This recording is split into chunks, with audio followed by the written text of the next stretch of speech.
कभी दुनिया के छठे सबसे अमीर व्यक्ति थे अनिल अंबानी। आज भारी कर्ज के चलते संपत्तियां बेचने को मजबूर। अर्श से फर्श तक पहुंचने की पूरी कहानी। 2002 में रिलायंस इंडस्ट्रीज के फाउंडर धीरूभाई अंबानी के निधन के बाद उनके दोनों बेटों मुकेश और अनिल अंबानी के बीच संपत्ति का बंटवारा हुआ था। उस समय किसी ने भी नहीं सोचा था कि करीब 15 साल बाद अनिल अंबानी जहां अर्श से फर्श पर पहुंच जाएंगे, वहीं मुकेश अंबानी देश और एशिया के सबसे अमीर उद्योगपति बन बैठेंगे। आइए जानते हैं कैसे अनिल अंबानी इतने कम समय में कंगाल हो गए। अनिल अंबानी के सितारे हमेशा से गर्दिश में नहीं थे। एक समय उनकी कुल संपत्ति $42 मिलियन थी। उनके पिता निधन के समय दोनों भाइयों के लिए काफी संपत्ति छोड़ गए थे। दुनिया उनके कदमों में थी, लेकिन घर पर लगातार होते झगड़ों ने उनकी मां कोकिलाबेन को संपत्ति का विभाजन करने के लिए मजबूर कर दिया।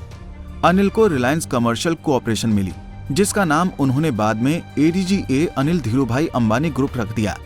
जब दोनों भाइयों में संपत्ति का बंटवारा हुआ तो वो दूरसंचार के क्षेत्र में एक नई क्रांति का समय था।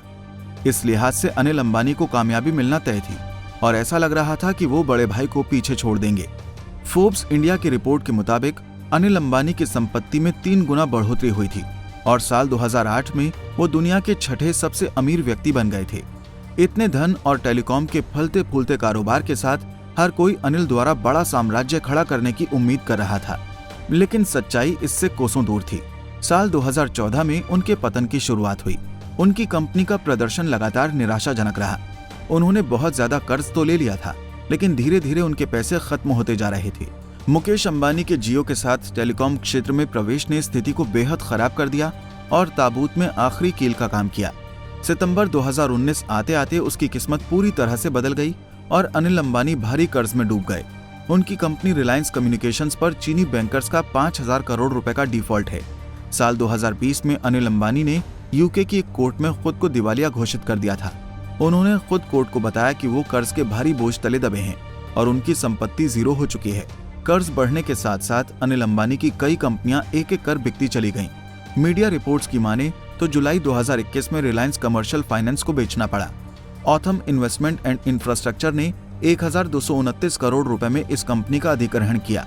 इससे पहले भी इसी कंपनी ने अनिल अंबानी की कंपनी रिलायंस होम फाइनेंस भी खरीदी थी, जिसका अधिग्रहण 2,400 करोड़ रुपए में किया गया। अनिल अंबानी की company Reliance infrastructure, Reliance communications, Reliance capital, Reliance power भी भारी कर्ज के बोझ में है। रिपोर्ट के अनुसार रिलायंस इंफ्रा पर 8,781 करोड़ रुपए, रिलायंस कम्युनिकेशन पर 26,000 करोड़ रुपए और रिलायंस कैपिटल पर 26,887 करोड़ रुपए का कर्ज है।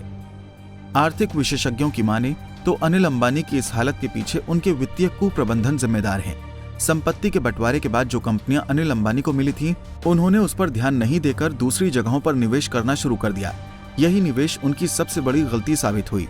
अनिल की इतनी तेजी से वृद्धि हुई कि उसका पतन अभूतपूर्व था। लेकिन कहते हैं कि जो अच्छी चीजें तेजी से आती हैं, वो तेजी से चली भी जाती हैं, और अनिल अंबानी के साथ भी कुछ ऐसा ही हुआ। हमसे जुड़े रहने के लिए हमारे YouTube चैनल को सब्सक्राइब करें और नई वीडियो की नोटिफिकेशन के लिए बेल आइकॉन को दबाएं। अगर आप ये वीडियो Facebook पर देख रहे हैं तो लाइक जरूर करें और ज्यादा से ज्यादा शेयर करें। धन्यवाद।